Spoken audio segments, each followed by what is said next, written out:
Ganito pala ang pakiramdam mga mare kapag magsusuot o magsusukat ka na nga ng gown. Eh di ba sabi ko sa inyo mga mare, susulitin nga natin ang makeup nga natin. Kaya naman pagtapos namin mag-pictorial nga dito, dumiretso nga kami sa pupuntahan nga namin. Bale, eto nga mga mare, nakita ko lang din nga sa online kaya sabi ko itatry ko nga magsukat-sukat. Alam niyo naman, bilang babae, gustong-gusto nga mga mare maranasan yung ganito kahit hindi bongga yung kasal. Masarap din maranasan mga mare kahit paminsan-minsan lang. Talagang minsan lang talaga mga mare kasi syempre minsan lang naman nga tayo ikakasal. Ang pansin ko kasi mga mare, mas bagay sa akin yung patube, yung kita talaga yung balikat. Kaya naman nga, eto't isusukat ko nga din mga mare kung talagang bagay nga sa akin yung ganitong gown. Syempre, di ba minsan mga mare, maganda sa mannequin pero kapag ako na magsusuot o yung tayo na magsusuot, nagiging iba nga siya mga mare. O kumbaga hindi natin siya mga mare, kabady, ganyan. Ganito pala kahirap mga mare magsuot nga ng gown. Talaga naman nga kailangan mo din mag-effort. Ganito pala mga mare, pakiramdam nga nagsusuot ka ng gown at talaga namang ang sarap sa pakiramdam. Masasabi mo ang sarap ikasal. O siya mga mare, tuwang-tuwa naman nga ang mare nyo dito. Di ko alam kung bagay sa akin to pero mukha kakao kung dito 20. Mas lumiit nga akong tingnan.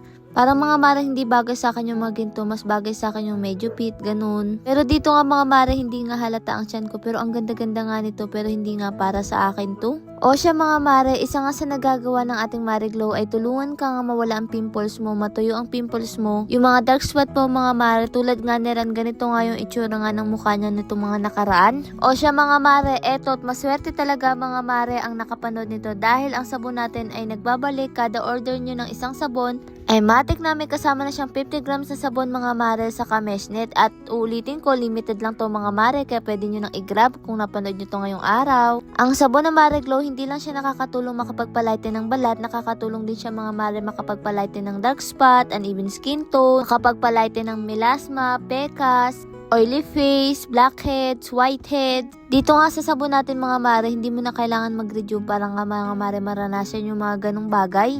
O siya, ito pala mga mare yung pangalawa kong ang isusuot. Medyo nahirapan nga ako, dat palang ng tube na nga lang ako. Dito naman nga mga mare, para naman akong busog na sirena pero sobrang ganda ng gown nga na to. Siguro kasi syempre buntis ako mga mare kaya hindi masyadong na-emphasize. Pero nung nasuot sa akin mga mare, sobrang nagandahan ako. Syempre ayan nga may pabulaklak pa nga dito. Sobrang ganda kasi nito mga mare dahil hindi ganun kahaba, tas two-way pa nga siya. Kung kayo ba mga mare papipiliin, ano ba mga mare yung bagay nga sa aking gown? Sobrang gaan nga ng gown na to mga mare kaya talagang parang nagustuhan ko nga to. Tapos ayun nga, patuwi pa nga siya kaya naman nga maganda rin talaga. Kayo ba mga mare kapag namimili kayo ng gown, ano yung mga tinitingnan nyo nga para mapili mo siya? Bukod sa bagay na sa katawan nyo, ano yung mga mare mga tinitingnan nyo mga factor para mga mare ayun ang piliin mong gown? Kapag tuwi naman nga mga mare, ganito nga siya kahaba. Sobrang ganda talaga nito mga mare. Pwede na ba talaga akong ikasal? Tingnan nyo ang cute-cute. Pero eto ang saran mga mare, medyo hindi niya nga to bet pero ako ay bet na bet ko nga to. Pero sabi ko sige, susubukan ko yung mga gusto niyang try ko.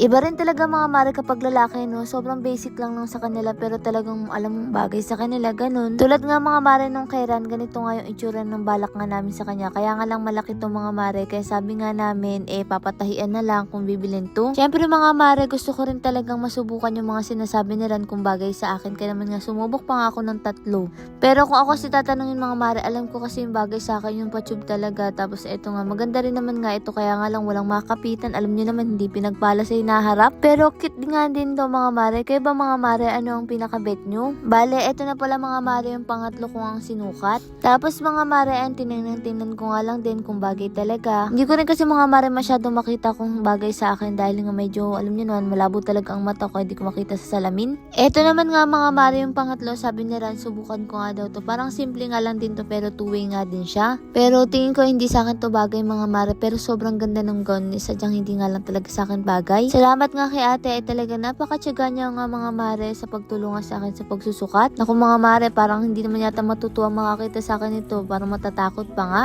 Pero ayun nga mga mare, sa tingin nyo ano yung pinakabagay nga sa akin? O siya mga mare, hindi na rin naman nga kami nagtagal doon at umuwi na nga rin kami pero sobrang gutom na nga rin namin kasi wala rin kami ditong tanghalian at pahapunan na nga to. Kaya naman nga naghanap muna nga kami ng makakainan mga mare kasi talagang gutom na kami. Dahil nasa alas 6 na nga rin ito, tumatawag na nga sila mama, akala ko nasaan na nga kami. Lord, maray pong salamat sa lahat ng blessing. Siyempre sa inyo mga mare, paano ba yan bukas na lang ulit?